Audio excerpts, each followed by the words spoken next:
সত্যি এরকম বন্ধু পাওয়া ভাগ্যের ব্যাপার। বাবা দোকানে কাজ করতেছে, ছেলে মোবাইল টিপতেছে। বাবা একটু টপটা তুলে দাও না, আমার কোমরে ব্যথা। আরে তোমার দোকানে আসলে শুধু কাজ আর কাজ। পারলে তোমার কাজ তুমি করো, না পারলে আমি কোনো বাবা ব্যথায় কাতরাচ্ছে। ছেলে তখন চলে গেল। চল কিছু খেয়ে নে। আচ্ছা ঠিক আছে।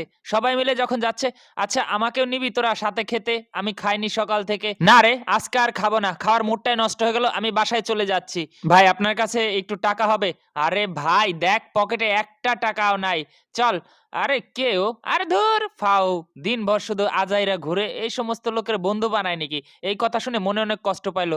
আর একদিন সেই বন্ধুই বলেছিল, দেখ তোর যদি কোনোদিন বিপদ হয় তুই আমার কাছে চলে আসবি, সবসময় আমি সাথে আছি। যখন এই অপমান করলো বন্ধুরা, তখন চলে আসলো, বাবা তোমাকে আর দোকানে কোনোদিন কাজ করতে হবে না, এই দোকানের সকল কাজ আমি করব। তখন সেই বন্ধুরা দূর থেকে দেখলো এবং কল্পনায় দেখতে পেলো, বাবা আমার ছেলেটা তো একদম দিন দিন খারাপ হয়ে যাচ্ছে, কোনো কাম করতেছে না। আচ্ছা, এই ব্যাপার। আচ্ছা ঠিক আছে আঙ্কেল, এখন থেকে ও নিয়মিতই দোকানে কাজ করবে। তাই বন্ধুরা মিলে তার সাথে এই অভিনয়টা করেছে। সত্যি এই অভিনয়ের জন্য যদি ভালো কিছু হয় তাহলে অভিনয় তো ভালো, শেয়ার করে দিবেন।